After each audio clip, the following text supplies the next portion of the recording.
Quitting time Friday. No more traffic jams. No more rush, rush, rush. No more headaches at the office. But suddenly, all my plans for a nice weekend at home were forgotten.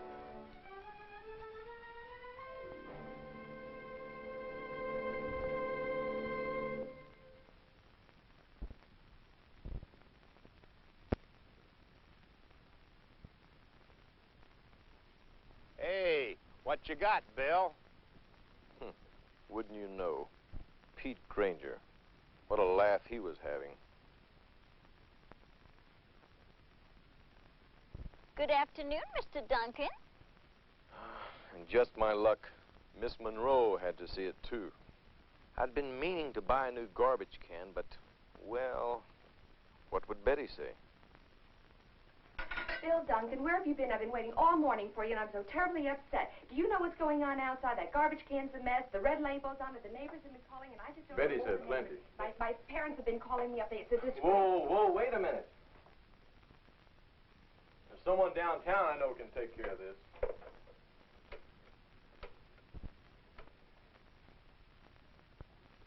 Health Department, Mr. Foster, please. Friend of mine, Larry Foster. He was a big football star in college. He works for the Health Department now. Larry, Bill Duncan. Say, fella, what goes on here? Some of your people have been nosing around my yard. Yes, Bill. Yes, I know. Well, we've got the report right here, ready for filing. Well, let's talk about it. I'll drop by your place on my way home.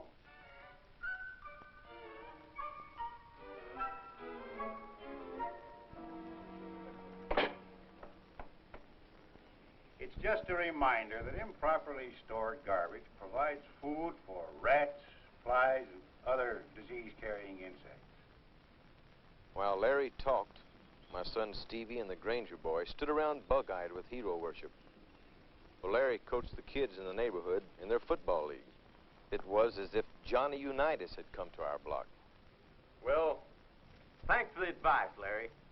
Bill, why, Mr. Foster's here. Why don't you show him the yard? Our yard was Betty's pride and joy. No visitor to our home could escape without first taking the grand tour. Look here. Any container holding water can produce mosquitoes, including Aedes aegypti, which carries the germs of dengue and yellow fever from man to man. In fact, these look like the larvae right now. We've already identified some in this neighborhood. Betty, I guess, was having some second thoughts about our invitation. Especially when Larry spotted some breadcrumbs Betty had put out for the birds. If there are any hungry rats around, now watch out. I saw one yesterday. Frankie Granger. Honest, Miss Duncan. You're making that up. Rodents don't recognize boundaries, Mrs. Duncan. They'll invade any neighborhood. Larry went on to tell us a lot more about the biology and habits of rats, flies, mosquitoes, and other threats to public health when suddenly I noticed the two boys taking off as though shot out of a cannon. But on one thing, Betty and I were agreed. If anyone in the neighborhood was helping to breed these pests, it must be the neighbors.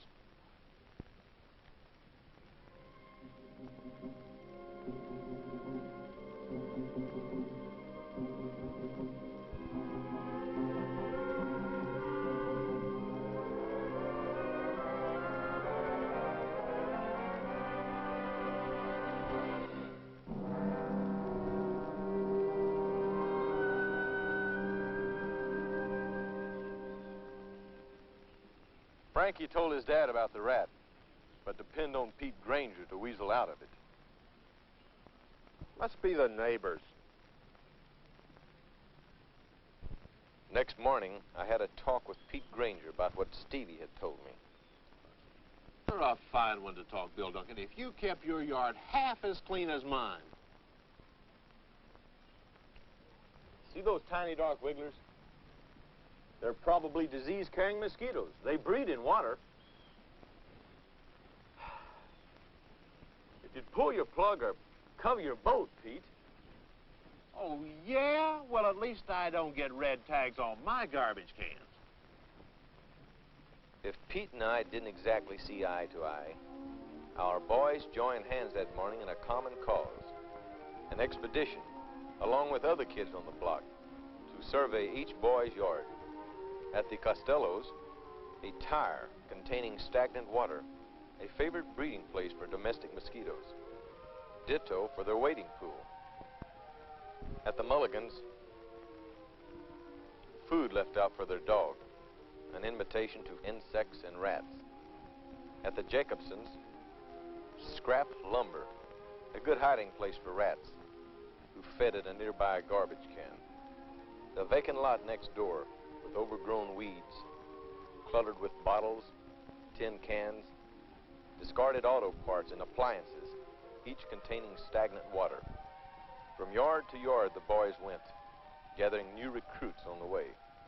At the Morrisons, their septic tank had overflowed, now a breeding place for the Culex mosquito that carries the germs of encephalitis or sleeping sickness.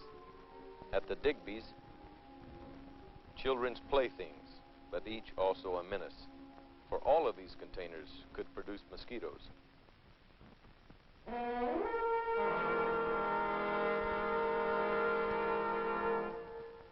But when each boy confronted his parent, the answer was about the same. It must be the neighbors, son. Oh, darling, it isn't us. It's the neighbors. However, there was one yard in which the boys couldn't get. Miss Monroe's next door. Okay, boys, take 10. That Saturday afternoon, I saw Larry Foster doing football practice.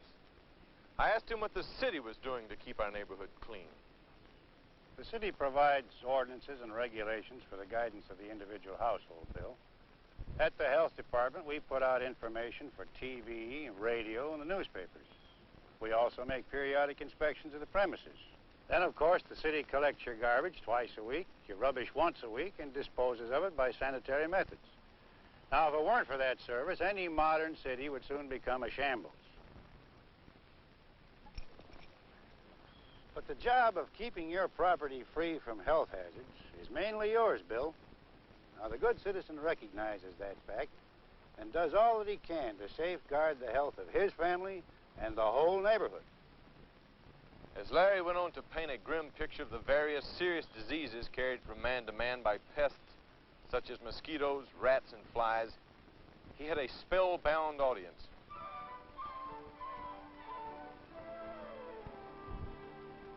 It wasn't long before our neighbors, taking their cue from the youngsters, got the message.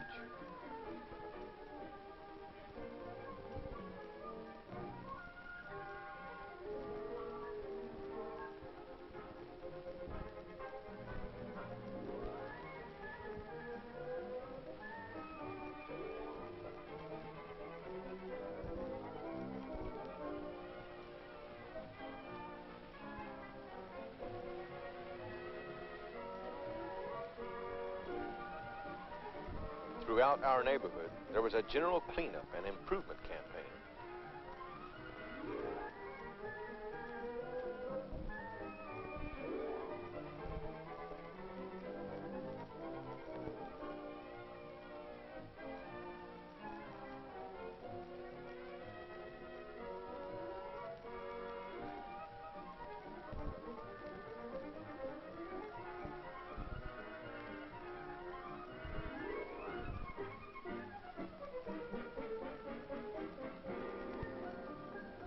As for the Duncans, we had also learned a lesson. I had purchased a new garbage container, and each day Betty took pains to drain and wrap our garbage carefully.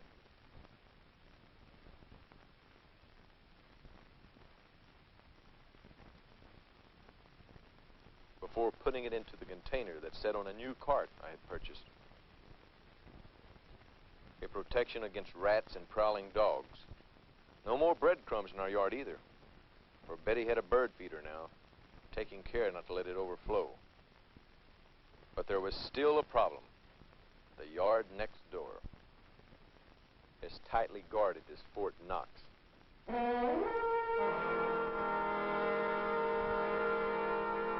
With all sorts of water-holding containers. Something Larry Foster said had burned itself into Betty's mind. Like most people, no doubt you thought that all mosquitoes came from stagnant pools along the creek and on the street. But any container holding stagnant water can produce the yellow fever and other mosquitoes. However, I didn't count on the resourcefulness of one Mrs. Bill Duncan. For next morning, she had Miss Monroe in for coffee. Soon, for the good of Miss Monroe and the whole neighborhood, Betty convinced her of certain things. That a bird bath should be scrubbed clean at least once a week. That water and pet dishes should be changed daily. That water-holding containers should be eliminated wherever possible, and that many plants should be grown in earth or sand instead of water.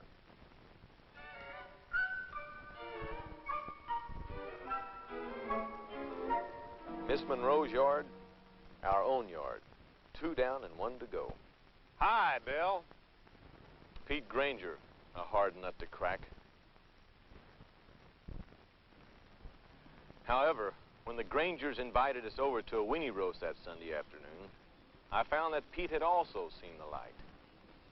Got some, dear? Do a good job, son, and careful about those food scraps. Well, congratulations, Pete. I see you've learned your lesson. See here, Bill Duncan, if you kept your yard half as clean as I keep mine... And that goes double for you, Mr. Granger.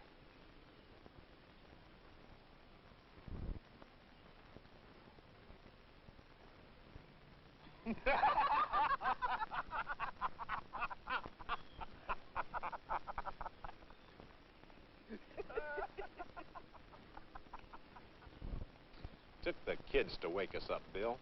It's time we quit passing the buck. Keeping this neighborhood clean is up to all the folks on this block. Each and every one of us. What about your own?